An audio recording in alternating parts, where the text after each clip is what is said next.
ওগো, পাত্রপক্ষ তো আমাদের মেয়েকে পছন্দ করেছে। আর কিছুদিনের মধ্যেই মেয়েকে ওরা বউ করে তুলে নিয়ে যাবে। এখন তুমি কি করবে গো? মেয়ের বিয়ের আয়োজন তো করতে হবে নাকি? সেটাই তো ভাবছি গিন্নি। আমি বাজারে ডিম বিক্রি করে যে কটা টাকা পাই, সেই টাকা দিয়ে তো আর মেয়ের বউ ভাত করা সম্ভব না। সেখানে আবার অনুষ্ঠান তো অনেক দূরের কথা। এখন তাহলে কি করবে গো? এত সুন্দর একটা পাত্রকে হাত ছাড়া করে ফেলবে?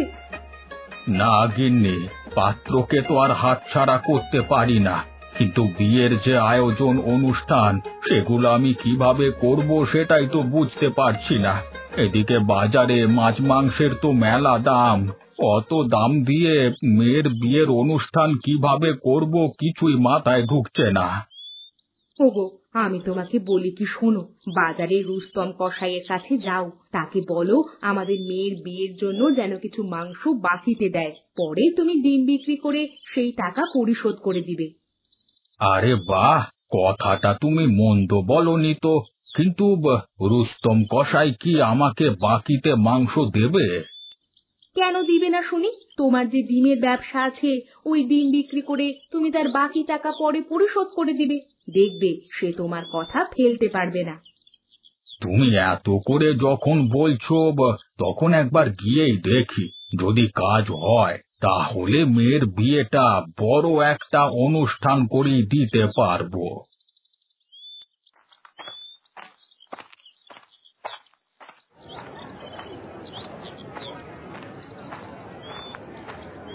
আরে দেখো দেখো, কে আমার দোকানে মাংস নিতে এসেছে।